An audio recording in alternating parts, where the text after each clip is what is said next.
말투만 바꿨을 뿐인데 김민정, 지은. 직접적으로 조언하지 말고 간접적으로 질문하라. 최근 직장이나 집단에서 꼰대라고 불리며 비호감으로 분류되는 사람들이 있다. 바로 나 때는 말이야 라며 일명 나태형으로 이야기하는 부류다. 그런데 이보다 더 나쁜 평가를 받는 행동이 있다. 다름 아닌 조언질이다. 그들은 대체로 이렇게 말한다. 신입사원이라면 최소한 1시간 전에 출근하는 게 좋아. 김사원, 여자친구한테 그런 식으로 하면 안 돼. 휴가는 동남아보다는 일본으로 가는 게 효과적일 거야. 그런데 이런 직접적인 조언을 들으면 기분이 어떨까? 아무리 도움이 된다고 하더라도 요청을 한 게 아니므로 불필요한 잔소리밖에 되지 않는다. 이런 직접적인 조언은 원래 했던 결정을 번복하고 싶게 만드는 부작용도 낳는다. 예를 들어 일본으로 휴가를 가려고 했다면 동남아보다는 일본이 좋다는 직장 상사의 말에 일본으로 가기 싫어지는 것이다. 하지만 일상에서 누군가에게 조언을 해야 할 때도 있다. 그럼 어떻게 말해야 좋을까?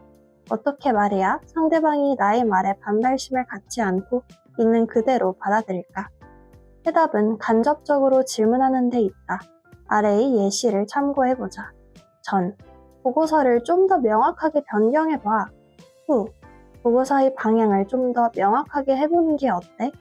전, 어제 시킨 업무는 오늘 안에 끝내고 퇴근하도록 해.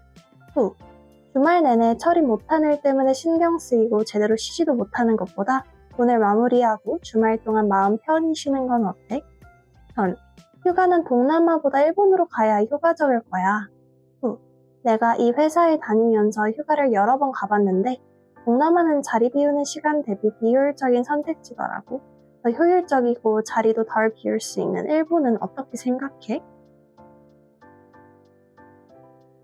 이처럼 같은 말도 질문 형태로 하면 받아들이는 사람 입장에선 전혀 다른 말로 들린다. 그렇다고 해서 상대방이 당신의 조언을 무조건 받아들이지는 않을 테다. 다만 직접적인 조언을 하면 상대방이 당신을 멀리하거나 기피해야 할 대상으로 여길 수 있지만 질문형으로 바꾸기만 해도 당신을 강요하는 사람이나 이야기하기 싫은 사람이 아닌 대화하고 싶은 사람, 다정한 사람, 자신을 위해 이야기해주는 사람으로 기억하게 된다. 오늘 당신의 인생을 변화시켜줄 명언 한 줄. 말투는 한 인간의 성격을 드러내는 창문이다. 마크 트웨인. 상대방의 특권의식을 자극하라. 문석현 저자의 비키니 화법에 의하면 상대를 설득하거나 호감을 느끼게 하는 데에는 긴 말이 필요 없다고 한다. 쉽게 말해 최소한의 옷만 입었지만 주변 사람들의 눈길을 사로잡는 비키니처럼 상대방의 마음을 얻는 데 많은 말이 필요하지 않다는 뜻이다. 물론 여기에도 기술이 필요한데 바로 상대방의 특권의식을 자극하는 것이다. 특권의식이란 사회, 정치, 경제적으로 특별한 권리를 누리고자 하는 심리로 식당의 VIP석, 비행기의 퍼스트 클래스, 놀이동산의 우선 입장권 등이 이런 특권의식을 자극하는 요소다. 그런데 재미있는 점은 비행기 퍼스트 클래스와 같이 큰 특권이 아니더라도 사람들은 엄청난 만족감을 느낀다는 사실이다. 가령 배달 음식을 주문했는데 예상 시간보다 늦게 도착했다고 해보자. 그런데 포장을 열어보니 원래 없는 서비스인데 또 주문해주셔서 감사의 마음으로 음료수 넣어드려요 라는 쪽지와 함께 음료수가 서비스로 들어있다. 그럼 당신은 어떤 마음이 들까? 아마 대부분은 그 정성에 고마워할 테다. 음식점 입장에서는 최소의 금액으로 고객의 만족도를 높인 셈이다. 이 같은 흐름을 행동경제학에서는 심리적 회계라고 한다. 노벨 경제학상 수상자인 리처드 탈러에 의해 연구 발전한 이론으로 사람들이 돈을 어떻게 지출하고 저축하며 투자하는지에 대한 심리적 행태를 설명하는 데 초점을 두고 있다. 동일한 금액도 상황에 따라 다르게 인지함으로써 실제 사용에도 영향을 미칠 수 있다는 흥미로운 내용을 담고 있는데 쉽게 설명해 같은 액수라 하더라도 아까운 돈, 막 써도 되는 돈 등 스스로 경계를 두고 사용한다는 소비에 대한 생각의 오류다. 다음 두 사례에서도 이런 심리적 회계가 작용한다. 회사에서 성과금과 관련해 보낸 메시지라는 설정을 이해하고 읽어보시길. 1번 사례 A. 이번 연도 성과금을 100만원 드리겠습니다. 5분 뒤. 죄송합니다. 방금 전 오류로 인해 문자가 잘못 발송되었습니다. 성과금은 100만 원이 아니라 30만 원이 지급될 예정입니다. 두 번째, 사리의 B. 작년에 실적이 정말 좋지 않아 원래 성과금이 책정되어 있지 않았습니다. 하지만 특별하게 30만 원을 지급합니다. 사리 A, B 모두 같은 30만 원을 받았다. 그러나 전자는 내 통장에서 1원도 빠져나가지 않았지만 70만 원을 빼앗긴 기분이 들고 후자는 30만 원을 얻어간 기분이 든다. 심지어 A의 경우는 그런 메시지를 보낸 회사를 원망하는 마음을 가질 수도 있다. 이처럼 생각의 오류를 잘 활용하여 상대방의 특권의식을 자극해 당신에게 호감을 느끼게 하는 방법이 있다.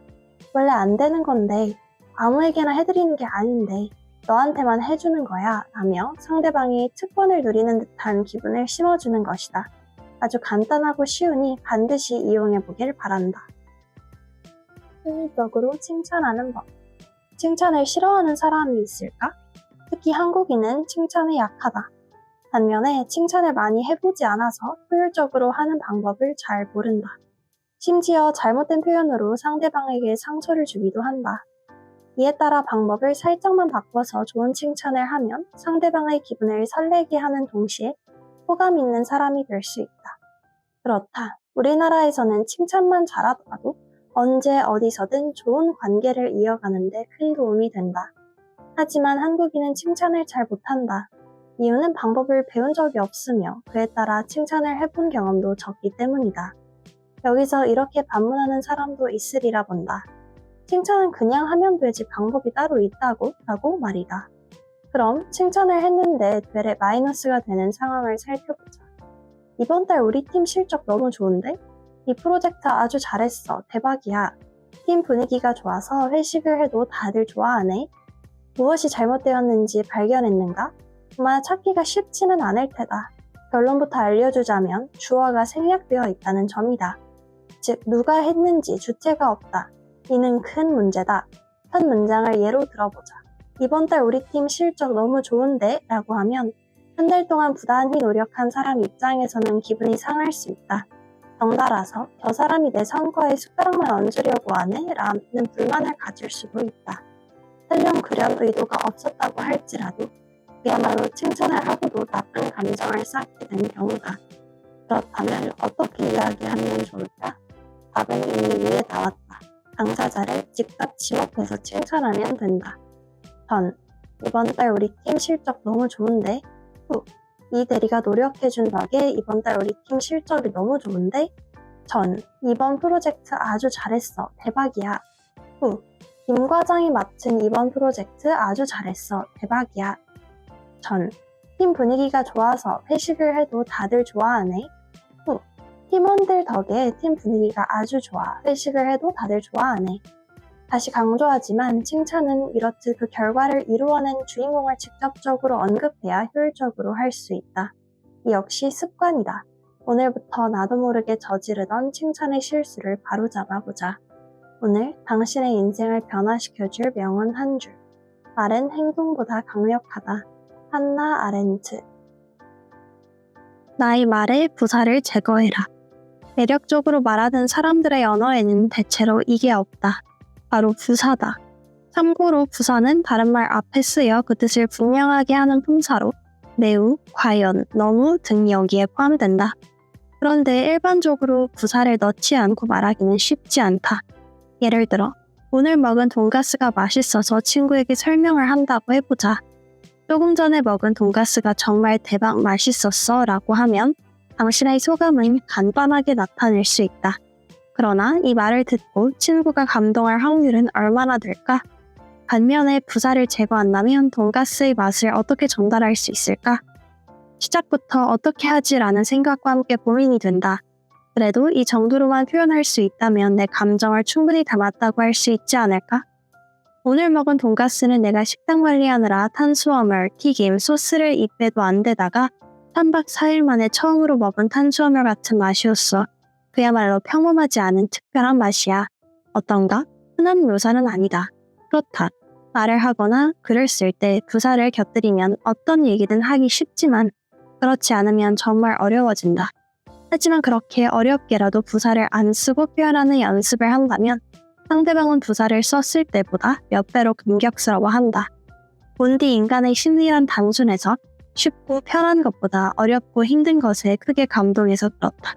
그러니 누군가의 마음을 얻고 싶다면 부사를 제거한 언어를 사용하는 게 좋다.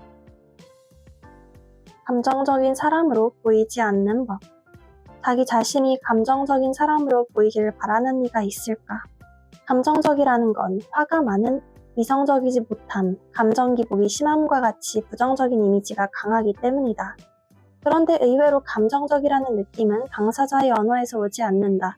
그렇다면 같은 말을 하더라도 논리적으로 보이는 사람이 있고 감정이 앞서는 것처럼 보이는 사람이 있다. 그 기준은 무엇일까? 바로 눈썹이다. 지금 여기 퇴근하면서 오늘도 수고 많으셨습니다 라고 인사하는 두 명이 있다. A, B의 눈과 눈썹 모양이 한 명은 올라가 있고 한 명은 그대로라고 했을 때 전혀 다른 느낌을 준다. 사실 많은 사람이 스스로 표정 관리를 잘한다고 믿지만 눈과 눈썹 모양까지는 신경을 쓰지 않는다. 아니, 그 중요성을 알지 못한다는 게 더 정확한 표현이겠다. 이에 따라 상대방의 오해를 사거나 감정을 들키는 경우가 허다하다. 그럼 어떻게 하면 주변 사람에게 감정적이지 않고 논리적이면서도 스마트한 사람으로 인식될 수 있을까? 단순하게 생각하면 된다. 문제가 되었던 눈썹을 최대한 움직이지 않기 위해 노력을 하는 것이다. 모두에게는 본인도 모르는 습관이 있기 마련인데 눈썹을 위아래로 움직이거나 감정을 눈썹에 드러내는 것도 그 중 하나다. 이를 고치는 가장 좋은 방법은 가까운 지인들에게 혹시 내가 눈썹을 움직이면 움직였다고 얘기해줘 라고 부탁하는 것이다. 그러면 지금까지 눈썹을 얼마나 많이 움직였는지, 그동안 나의 감정을 눈썹으로 얼마나 노출시키고 다녔는지 하루, 아니 몇 시간 만에 파악되리라 예상한다. 이 간단하고 확실한 방법은 당신을 어디에서든 침착한 좋은 사람으로 만들어줄 것이다. 그러니 당장 가족이나 친한 친구에게 눈썹이 움직일 때마다 알려달라고 부탁해보자. 이미 했다고 외쳐라. 모든 분야가 그렇겠지만 홈쇼핑에서 생방송을 진행하다 보면 언제나 좋은 결과만 마주하는 건 아니다. 어떤 날은 매진이라는 만족스러운 성과를 내기도 하고 또 어떤 날은 심각할 정도로 매출이 일어나지 않기도 한다. 그리고 같은 상품이라 할지라도 매출 예감이 나쁠 때가 있다. 가령 10일 연속 비가 온다고 예고한 다음 날의 자외선 차단 제품, 조류 독감이 한창일 때의 닭고기가 그러하다. 이때는 방송을 시작하기 전부터 분위기가 전반적으로 다운되어 있다. 하지만 인생은 기세다. 아무리 힘들고 어려운 상황이라도 이기는 기세를 처음부터 끝까지 유지하는 비결이 있다. 바로 마음속으로 이미 했다고 외치는 것이다. 정말 힘든 순간에 내가 이용하는 방법이다. 이런 내 말에 시작도 하지 않았는데 할 수 있다도 아닌 이미 했다를 외친다고? 라는 의문을 가질 수도 있다. 그런데 완료형이어야 하는 분명한 이유가 있다. 바로 멘탈 관리의 기초가 부정의 생각을 통제하는 것이라서 그렇다. 즉, 긴장되는 상황에서 실수하는 모습을 떠올리지 않게 하려는 일종의 장치인 셈이다. 우리의 상상은 힘이 세서 예상하는 것만으로도 그 일이 일어날 확률이 높으므로 미리 차단하는 것이다. 다시 말해, 할 수 있다는 아직 내가 해야 할 일이 남아있어서 과정과 관련한 고민이 함께 연상되지만 이미 했다 라고 말하면 목표를 완수한 나의 모습이 강하게 새겨져서 감정을 다스리기에도 탁월하다. 일상에서도 마찬가지다. 중요한 순간에 부정적인 생각이 들면 즉시 중단해야 한다. 인간의 뇌는 틈이 생기면 그 틈을 메우려는 경향이 있어서 예정되지 않은 경우로 흘러가지 못하도록 해야 한다. 한마디로 부정이 끼어든 자리에 긍정을 채워 부정을 빠르게 없애야 한다는 뜻이다. 그래서 부정적인 생각이 들 수밖에 없는 어려운 상황에 이미 했다라는 긍정 확인은 큰 힘을 발휘한다. 나를 이미 성공한 사람으로 만들어 주어서 부정의 기운이 들어올 틈을 주지 않는 덕분이다. 일상에서도 마찬가지다. 중요한 순간에 부정적인 생각이 들면 즉시 중단해야 한다. 인간의 뇌는 틈이 생기면 그 틈을 메우려는 경향이 있어서 예정되지 않은 경우로 흘러가지 못하도록 해야 한다.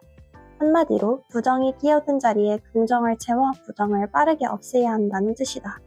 그래서 부정적인 생각이 들 수밖에 없는 어려운 상황에 이미 했다라는 긍정 확언은 큰 힘을 발휘한다. 나를 이미 성공한 사람으로 만들어 주어서 부정의 기운이 들어올 틈을 주지 않는 덕분이다. 이 방식은 미국 해군 특수부대 네이비 실의 훈련생 멘탈 관리에도 적용하고 있다. 알려진 바에 의하면 지원자의 약 80%가 탈락할 만큼 네이비 실의 훈련 강도가 높다고 한다. 이런 집단의 정신력 강화 훈련법을 다룬 네이비 실의 나를 이기는 연습에서는 어려운 성과를 얻으려면 강력한 체력도 중요하지만 강한 정신력과 자신감을 잃지 않는 것이 더 중요하다고 말하며 강한 정신력을 유지하는 여러 방법을 소개한다. 그중 하나가 내가 말한 이미 했다와 같은 자기 확언이다. 실제로 멘탈이 강한 사람들은 자기 확언을 습관적으로 한다. 괜찮아, 잘하고 있어, 좋아지고 있어 와 같은 긍정적인 말을 스스로에게 들려주는 것이다. 이를 몰입형 혼잣말이라고 하는데 이보다 거리두기형 혼잣말이 더 효과적이다. 쉽게 말해 2인칭 또는 3인칭으로 본인의 이름을 부르면서 이렇게 말하는 것이다. 김민성 괜찮아. 김민성 잘하고 있어. 김민성 좋아지고 있어. 여기에서 더 나아가 앞서 말했듯이 완료형으로 자기 자신에게 김민성 이미 괜찮아졌어. 김민성 이미 잘했어. 김민성 이미 좋아졌어 라고 해준다면 부정적 감정의 파도가 긍정적 파도로 변해 당신의 기세를 바꾸어 줄 것이다. 발끝을 흐리지 마라. 같은 말을 해도 훨씬 자신감 있게 하는 사람들이 있다. 그들의 공통점은 바로 말끝을 흐리지 않는다는 것이다. 가령 이렇게 이야기한다고 해보자. 그 일은 오늘 제가 처리하겠습니다. 그 부분은 제가 확실하게 확인했는데요. 제가 하지 않았는데요. 굳이 음성으로 듣지 않더라도 자신감 없고 신뢰감이 떨어지는 느낌이다. 내가 24살이었던 처음 보험 영업을 시작했을 때의 이야기다. 평생 무용만 해왔고 영업도 처음이며 판매해야 하는 상품에 대해 공부한 지도 얼마 되지 않았던 무렵 나는 내가 하는 말에 확신이 없었다. 이에 고객에게 설명을 하면서도 이 내용이 맞나? 혹시 내가 잘못된 정보를 전달해서 민원이 들어오면 어쩌지? 와 같은 생각이 자꾸만 들었다. 당연히 내 말에는 자신감이 없었다. 게다가 나도 모르게 상품을 설명할 때든 고객에게 지인 소개를 요청할 때든 이렇게 말끝을 흐리는 습관이 생겼다. 고객님, 제가 설명해드린 상품을 어떻게 생각하시나요? 고객님이 아직 가입할 여력이 안 되신다면 혹시 지인 소개를 해주실 수 있을까요? 여기서 잠시 생각해보자. 만일 당신이 고객이라면 이렇게 자신감 없게 설명하는 보험 영업사원을 통해 20년, 30년 이상 납입해야 하는 상품에 가입을 할 것일까? 그 누구도 그런 모험을 하지 않을 것이다. 그럼 어떻게 이야기하는 게 좋을까? 아래의 예시를 살펴보자. 전, 제가 제안 드린다기보다는 제가 제안 드립니다. 전, 이 상품이 훨씬 좋을 것 같아요. 이 상품이 고객님께 훨씬 좋은 상품입니다. 어떤가? 확실히 전자보다 후자에 더 강력한 힘이 느껴진다. 이렇듯 말의 끝부분을 명확하게 매듭지어야 한다. 이는 비단 영업사원에게만 해당하는 사항이 아니다. 상대방에게 신뢰를 주려면 결코 말끝을 흐려서는 안 된다. 더 정확히는 엔딩 부분을 길게 끌면 안 된다. 한국말은 끝까지 들어야 한다 또는 유종의 미라는 표현도 있듯 한국인은 그만큼 마무리를 중요하게 생각한다. 그러니 말끝은 깔끔할수록 확실할수록 좋은 이미지를 심어줄 수 있다. 오늘 당신의 인생을 변화시켜줄 명언 한 줄. 말은 우리가 다른 사람과 소통하고 유대를 형성하는 가장 강력한 도구이다. 플라톤. 상대방을 상상하게 만들어라.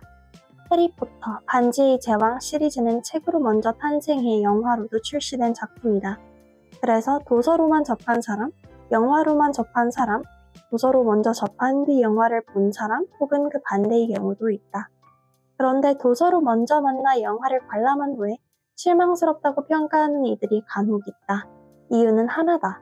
책을 읽을 때는 모든 장면이 머릿속에서 대단하게 펼쳐졌는데 막상 영화 스크린으로 보니 상상했던 것보다 스케일이 작거나 디테일이 떨어져서다. 한마디로 사람의 상상력은 제 아무리 많은 비용을 투자하고 웅장하게 묘사해도 따라갈 수 없을 만큼 한계가 무한한 존재다. 이 사실을 근거로 명확한 결과를 제시하는 것도 좋지만 결과를 상상하게 만드는 게 설득에 더 효과적이라고 할 수 있다. 가령 당신이 커트만 하려는 고객에게 파마도 하도록 유도하려는 헤어 디자이너라고 가정해보자. 대부분은 커트할 때 파마도 같이 하면 아침에 머리 만지는 시간을 절약할 수 있습니다 라고 할 테다. 그런데 이 말에 상상력을 발휘할 사람이 과연 몇이나 있을까? 고객이 누릴 수 있는 이득을 명확하게 안내함에 따라 단순하게 받아들이고 파마를 함께 하는 데에 대한 가치를 크게 느끼지 못했을 확률이 높다. 당연히 당신이 원하는 답변이 돌아올 확률은 50%다. 아니, 그보다 더 낮을 가능성이 높다. 대신 이렇게 이야기한다면 어떨까? 고객님, 아침에 시간이 20분 정도 생긴다면 무엇을 하실 건가요? 잠을 조금 더 주무실 건가요? 여유롭게 커피를 마실 건가요? 가족과 대화를 하실 건가요? 자기 개발을 하실 건가요? 무엇을 상상하시든 커트할 때 파마를 같이 하면 머리 세팅이 쉬워져서 바쁜 아침에도 하고 싶은 것들을 여유 있게 하실 수 있을 거예요. 혜택을 언급하기보다 고객이 직접 자신의 아침을 상상하게 됨으로써 파마를 해야 하는 명분이 생겼다. 다양한 선택지를 나열한 점도 한몫 좋게 한다. 설령 그 안에서 고르지 않더라도 파마의 가치를 충분히 전달했으니까. 이에 따라 고객이 긍정적인 답변을 할 확률이 더 높아질 수밖에 없다. 이와 같은 타인을 상상으로 끌어들이는 화법은 여러 상황에서 활용할 수 있다. 아래처럼 먼저 묻고 당신이 원하는 방향을 제시하면 된다. 귀찮고 상처도 생기는 면도를 매일 안 해도 된다면 어떨 것 같아요? 제모시술 한번 해보시죠. 다이어트 할 때 떡볶이 끊기가 정말 힘든데 먹어도 살 안 찌는 떡볶이가 있다면 어떨 것 같아요? 저당의 밀가루도 사용하지 않은 곤약 떡볶이로 행복하게 다이어트 해보세요. 여기서 우리는 알 수 있다. 몇 개의 질문만으로도 상대방을 상상하게 할 수 있음을.